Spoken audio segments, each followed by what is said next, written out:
Halo guys, apa kabar nih? Halo, baik. Kabar baik Kamu dong. gimana? Baik. Oke, kayaknya udah semangat banget nih.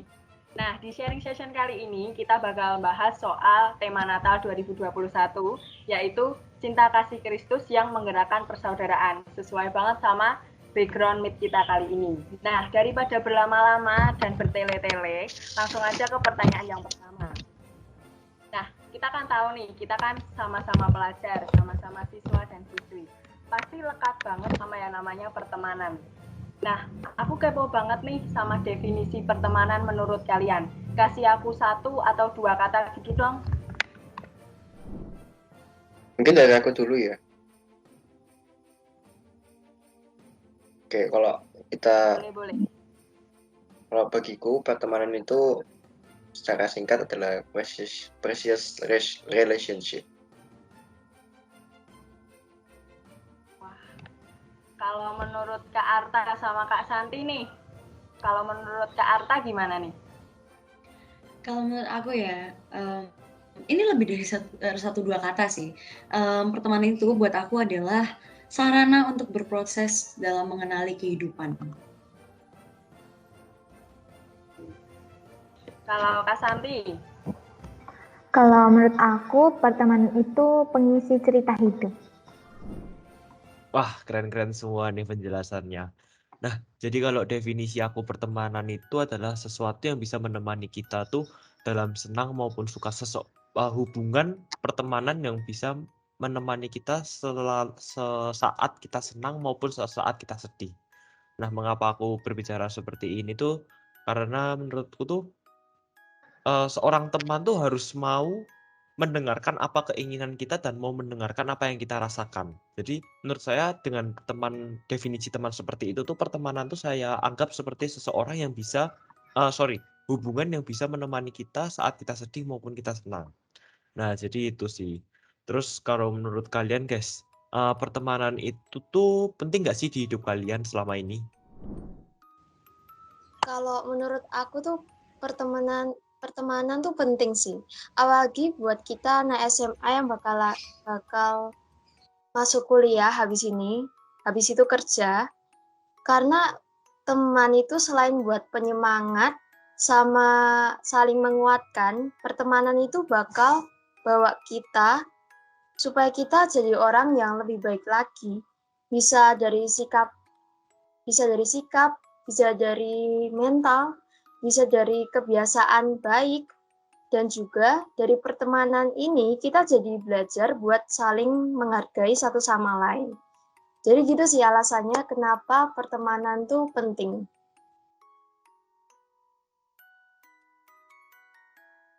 Kalau menurutku sih itu pertemanan itu memang penting banget sih. Apalagi kita tahu bahwa kita itu adalah makhluk sosial yang nggak mungkin bisa hidup sendiri. Kita tentu membutuhkan orang lain dalam hidup kita. Kadang dalam hidup mungkin kita merasa stres, kita mungkin merasa perlu bercerita, perlu meluapkan segala perasaan yang ada di dalam diri kita, tapi kita nggak tahu nih kita harus bercerita ke siapa. Teman itu bisa dijadikan sebagai sarana untuk istilahnya curhat bersama, untuk mengungkapkan bagaimana apa yang kita rasakan, apa yang kita alami. Melalui teman kita juga bisa belajar untuk menerima dan menghormati tanpa menghakimi. Dalam pertemanan kita semua bisa belajar untuk memahami karakter-karakter yang berbeda dari diri kita sendiri. Pertemanan bagiku juga bisa membuat kita untuk membantu kita, untuk mendorong kita dan saling menginspirasi, untuk dijadikan motivasi untuk terus berjuang bersama. Kalau menurutku pertemanan itu sangat penting sekali dan itu alasan. Aku menambahkan ya. Ngomong-ngomong soal pertemanan, jadi ingat kata-katanya atau quote-nya Ridwan Kamil. Salah satu jenis kekayaan yang harus dimiliki oleh manusia untuk bisa menjadi sukses adalah kekayaan relasi, yaitu bagaimana seseorang itu berteman, bersahabat, kemudian berinteraksi dengan siapa, komunitas apa yang dia pilih, dia ada di organisasi mana, itu adalah sebuah kekayaan relasi. Kekayaan tidak melulu soal yang namanya cuan atau bisnis atau uang, tetapi bisa juga dalam bentuk relasi. Pertanyaannya adalah, mengapa? Mengapa relasi itu bisa disebut sebagai kekayaan? Jawabannya gini, sama seperti uang, relasi itu adalah modal dasar dalam pengembangan diri kita. Relasi adalah sebuah modal dasar yang harus dimiliki manusia untuk menjadi bagaimana kita menatap ke arah depan. Bagaimana kepribadian kita, bagaimana karakter kita terbentuk di masa depan. Bagaimana kita berelasi mampu mempengaruhi diri kita. Entah itu dari segi fisik, mental, karakter, sifat, dan lain sebagainya.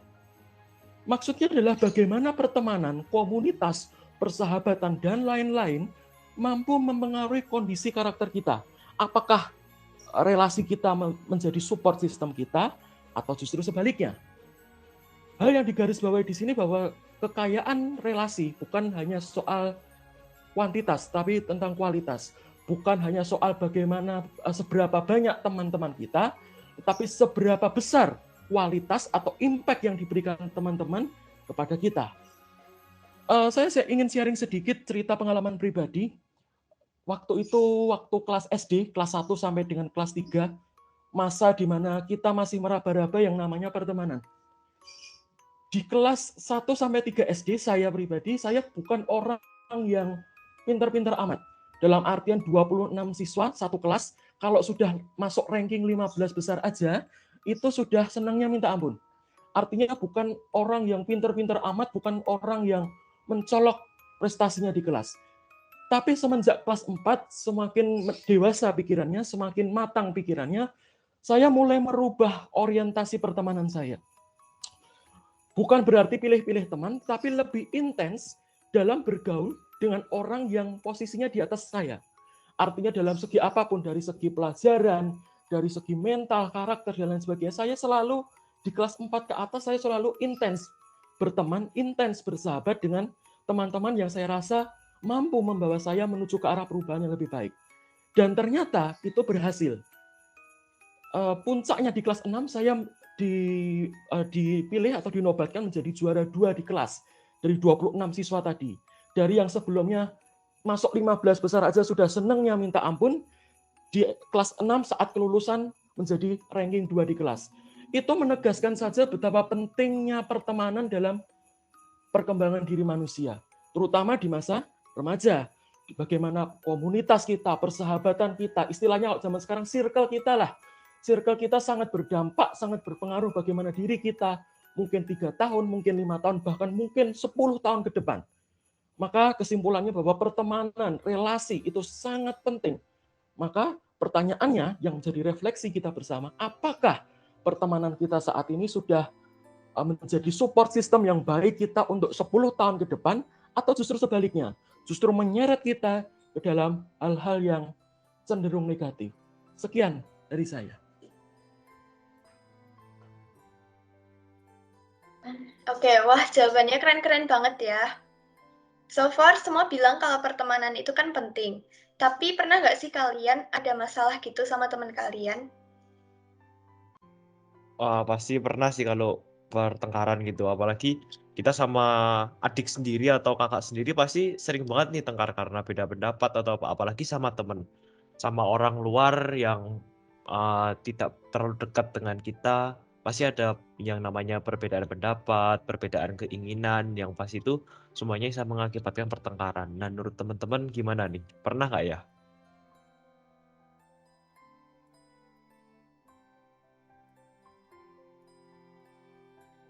Pernah dong, karena kan ya sudut pandang orang kan juga beda-beda. Dan ya nggak semua orang bisa sependapat, jadi pasti pernah kok adanya kayak gitu-gitu tuh hal yang wajar gitu. Pernah kok. Aku juga pernah kok. Kita itu waktu menjalani pertemanan itu harus bisa saling mengerti, jadinya sulit. Oke, jadi kita semua sama-sama setuju jawabannya pernah ya. Mungkin gak mungkin juga pertemanan itu mulus terus, ditambah lagi sama keadaan circle pertemanan kita yang gak selalu sama latar belakangnya. Nah, aku kepo nih, waktu kalian ada masalah gitu, terus gimana sih cara kalian untuk menyelesaikannya? Kayak upaya-upayanya tuh apa aja gitu? Ya, masalah memang sering kali tuh datang ke kita tanpa kita minta. Benar atau benar? Ya, memangnya kita semua yang ada di sini tuh pengen punya masalah. Tentunya kan tidak kan ya. Nah, kita tentunya tuh menganggap masalah itu sebagai hal negatif bagi diri kita. Kayak mulai sekarang, mari kita ubah mindset kita ke masalah. Kasihan dong, masalahnya tuh kena negatif thinkingnya kita terus. Berarti dari sini kita tahu upaya untuk menyelesaikan masalah itu, kita harus mengubah pandangan kita terhadap masalah apa yang terjadi. Masalah itu sebenarnya mengajak kita untuk tumbuh dan berkembang dalam kasih Yesus. Jangan biarkan dengan adanya masalah, emosi kita itu menggerogoti hati nurani kita hingga muncullah penyakit kayak iri hati, dengki, amarah, dan benci. Dengan begitu, kita harus mampu mengampuni. Ya, kedengarannya sepele ya, terus kayak gampang dilakukan, kayak mengampuni. Namun realitanya, belum tentu kita tuh mampu mengampuni dengan ikhlas. Bukankah Tuhan Yesus mengajarkan kita untuk mengampuni hingga tiada batasnya? Seperti yang tertulis di Matius bab 18 ayat 22 yang berbunyi, Aku berkata kepadamu, bukan sampai 7 kali, melainkan sampai 70 kali 7 kali.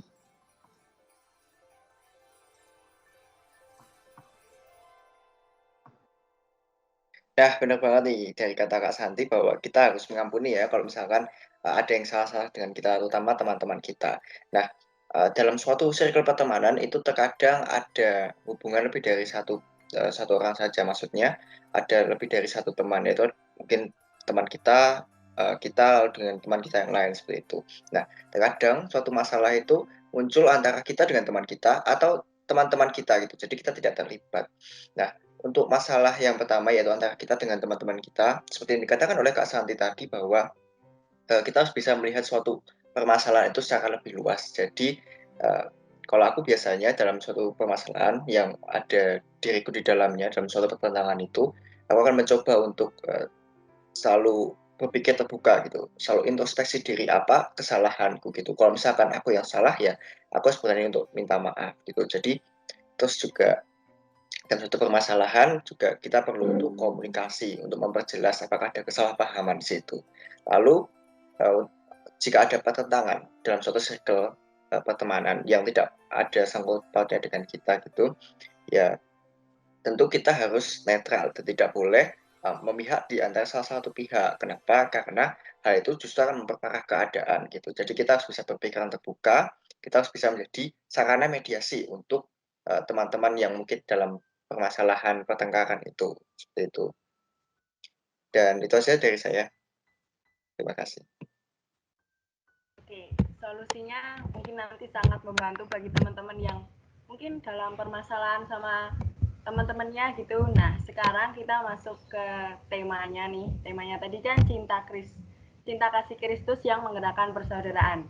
Kalau menurut teman-teman sendiri nih, apa sih bentuk nyata cinta kasih Kristus dalam kehidupan teman-teman? Nah, aku pengen tahu nih. Ada nggak sih? Nah, ini pertanyaan menarik ya ini. Ini menurut pendapat aku loh ya. Nah, menurut pandangan aku sendiri, cinta kasih Kristus dalam kehidupan aku pribadi, itu ya sesederhana kayak kita bisa diberi kesempatan bertemu dengan saudara-saudara kita. Nah, contoh mudahnya tuh ya kayak kita sekarang aja gini. Dengan kita bisa di sini, ngobrol bareng di sini, aku tahu aku bisa mendapatkan berbagai macam hal dari setiap pribadi kalian yang benar-benar luar biasa gitu.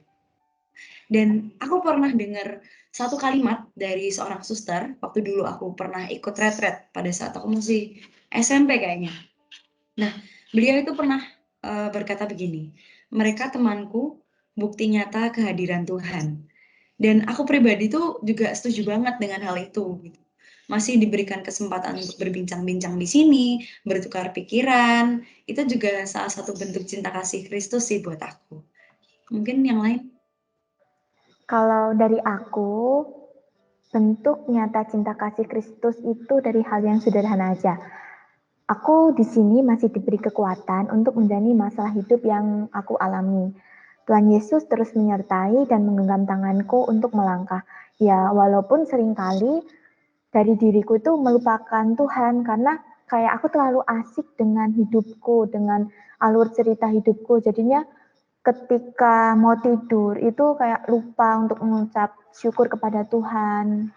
Terus kayak males-malesan dan tanpa kita minta, Tuhan Yesus tuh kayak tetap masih melindungi aku dan paginya sampai sekarang ini aku pun masih diberi rahmat, kesehatan dan sukacita. Oke, wah menarik banget ya jawaban teman-teman semua. Sebelumnya kita patut bersyukur ya teman-teman bahwa Tuhan Yesus sendiri begitu mengasihi kita semua. Kita senantiasa disertai olehnya dalam seluruh kehidupan kita dan selalu menjaga kita apapun yang kita alami. Tuhan Yesus adalah sosok yang senantiasa rela berkorban bagi kita. Ia rela hadir di tengah-tengah kita dalam bentuk rendah hatian dan kesederhanaan yang layak dipalungan dalam perayaan Natal ini. Kita patut bersyukur karena kita sebentar lagi dapat merayakan Hari Raya Natal. Nah, ada lagi nih, kalau menurut teman-teman sendiri, seberapa dalam sih peran Tuhan dalam kehidupan pertemanan teman-teman semua? Mungkin Tuhan sangat berperan sekali dalam kehidupan dengan teman-teman waktu ada masalah atau ada konflik dengan teman-teman. Gimana sih peran serta Tuhan dalam kehidupan pertemanan teman-teman semua? Oke, jadi peran Tuhan itu sangat luar biasa ya dalam diri kita, termasuk dalam mungkin circle pertemanan kita gitu. Kalau dari pengalamanku pribadi, Tuhan itu udah sangat luar biasa banget. Dia memberikan teman-teman yang terbaik di sisiku. Jadi aku tidak sampai salah pergaulan. Jadi bisa berteman dengan semua teman-teman yang bisa support diriku, mulai dari mental, habis itu perkembangan diriku juga gitu. Nah, lalu juga dalam pertemanan itu kan juga tadi seperti yang dibilang tidak mulus-mulus amat gitu. Pasti ada pertentangan ataupun ada pertengkaran yang terjadi gitu. Nah, puji Tuhan banget, Tuhan kasih kerendahan hati buat diriku dan juga teman-teman supaya kita bisa saling introspeksi diri gitu. Jadi tidak mementingkan ego sendiri, tapi juga saling mengasihi satu sama lain seperti itu. Kalau menurutku nih peran Tuhan tuh lebih ke panutan dan tempat curhat lah ya. Jadi kenapa aku nyebutin seperti itu karena panutan di mana Tuhan tuh selalu nyebutin di Alkitab gimana cara berteman, apa yang dia harus dilakukan kalau ada perselisihan, gimana cara mengampuni. Menurutku tuh itu sih. Jadi ketika kita ada permasalahan dengan teman, kita bisa mencontoh Tuhan gimana cara mengampuni, yaitu dengan yaitu 70 kali 7 kali, terus habis itu gimana cara berteman yang baik, apa saja yang harus dilakukan, dengan siapa kita harus berteman. Nah, kemudian ngapa aku sebut Tuhan itu sebagai tempat curhat, di mana kita tuh saat bertengkar dengan teman, kita kan pasti bingung nih, apa yang harus kita lakukan sih? Apa kita panik sendiri, kita di dalam hati kita tuh kayak gelisah gitu. Nah, kita bisa berdoa dengan Tuhan, sharing dengan Tuhan. Dengan itu kan hati kita ya istilahnya kayak tidak dibuat gelisah lagi lah, malah kayak gimana ya, diberi pencerahan apa yang harus kita lakukan. Kalau menurut saya seperti itu sih. Bisa dibuat seperti Tuhan itu kan teman sejati kita. Jadi teman sejati kita tuh di mana kita punya kesulitan, kita punya kesenangan, Tuhan tuh pasti mendengarkan. Jadi menurut saya tuh Tuhan sebagai tempat curhat kita sih. Itu saja dari saya. Wah, obrolannya udah makin asik aja nih. Dari tadi kita udah bahas tentang pertemanan, terus bahas soal bentuk nyata cinta kasih Kristus di dalam kehidupan sehari-hari. Nah, sekarang kita masuk ke soal Natal. Kan H-3 Natal nih, kayaknya udah deket Natal kan. Aku kepengen tahu nih, ketika kalian dengar soal Natal, apa sih yang ada di pikiran kalian? Yuk. Kalau ngomong-ngomong soal Natal, secara harfiah jelas Natal itu diambil dari kata natalitas, artinya kelahiran yang merujuk pada kelahiran Yesus Kristus. Tetapi Natal ini wajib untuk dimaknai berbeda. Maksudnya begini, saya pribadi memaknai Natal sebagai momentum untuk bisa berbagi cinta kasih kepada sesama. Natal bukan hanya sekedar euforia belaka, bukan hanya sekedar pasang pohon Natal, bukan hanya sekedar cari diskon Natal atau event game Natal, tetapi juga bisa dijadikan atau utamanya dijadikan sebagai momentum untuk berbagi kebaikan. Yang identik dengan Kristus, bahwa Kristus adalah sumber cinta kasih. Dia rela datang ke dunia untuk bisa menebus dosa manusia. Itu adalah ungkapan cinta kasih yang tidak terbatas. Kita sebagai pengikutnya wajib untuk menerima itu dan mengamini itu dan menjadikan Natal ini sebagai momentum untuk berbagi cinta kasih. Khususnya di masa pandemi COVID, di mana hampir 2 tahun ini, bumi sedang dilanda kegelapan yang luar biasa, keganasan virus coronavirus yang membuat semua lapisan di masyarakat menjadi penuh dengan kegelapan, kekhawatiran, penuh dengan ketakutan. Disitulah cinta kasih Kristus hadir. Pertanyaannya, dengan cara apa Kristus hadir sekarang? Ya dengan cara iman-iman Kristiani dari orang-orang Kristen di seluruh dunia. Cinta kasih yang menggerakkan persaudaraan, cinta kasih yang berani berdampak, cinta kasih yang berani berbuat, dan cinta kasih yang berani menolong sesama yang membutuhkan. Terima kasih. Aku setuju sih sama Daniel. Cinta kasih itu bakal meredam semua ketakutan, semua kekhawatiran yang sekarang ini lagi terjadi di dunia ini. Nah, kalau menurut aku pribadi, waktu aku dengar kata Natal itu, yang ada di bayanganku itu sukacita sih. Terutama sukacita buat mengingat kelahiran Tuhan Yesus yang udah mau lahir di dunia buat kita semua. Dan juga entah kenapa rasanya sukacita waktu Natal itu nular gitu ke banyak orang. Gitu sih. Setuju banget sama teman-teman semua, tapi kalau menurut aku, ketika aku mendengarkan kata-kata Natal, yang kepikiran di dalam benakku itu adalah family time, waktu untuk kumpul bersama dengan keluarga. Setelah kita melewati 1 tahun yang penuh dengan, dalam tanda kutip, masalah-masalah atau halangan-halangan yang kita hadapi selama 1 tahun, di hari raya Natal kita diajak untuk berkumpul bersama dengan keluarga. Waktunya untuk berkumpul, untuk menceritakan apa yang terjadi selama 1 tahun, dan waktunya untuk berkumpul bersama menyambut kegembiraan akan kelahiran Tuhan kita Yesus Kristus. Kan nggak seru kalau kita Natal sendirian. Natal itu adalah waktu kita untuk berbagi sukacita bersama dengan orang-orang yang kita sayangi dan kasih.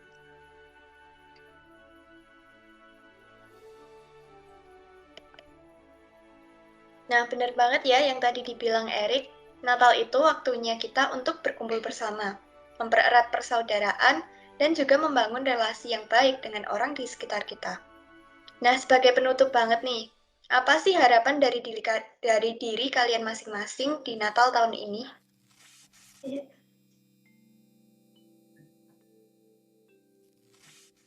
Semoga Natal tahun ini menjadi titik balik buat kita, menjadi energi baru dan semangat baru buat kita untuk bisa saling bersama-sama menuju ke masa kemerdekaan dari pandemi ini bersama-sama dengan saudara-saudara kita, bersama dengan kasih Kristus yang menyertai kita.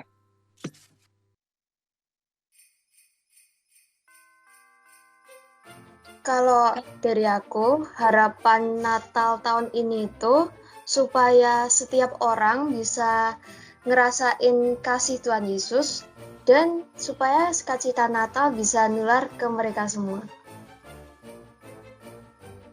Natal tahun ini aku berharap damai sukacita hadir di dalam diriku dan semua orang yang merayakannya, dan kasih Kristus merasuk dalam diri kita dan menjadikan kita di tahun baru menjadi pribadi yang penuh kasih. Kalau dari aku, semoga Natal kali ini menjadikan kita mengupgrade diri untuk semakin bisa menjadi berkat untuk orang lain, dan kita juga semakin bisa terlibat dalam karya keselamatan Tuhan dalam masalah pandemi kayak gini.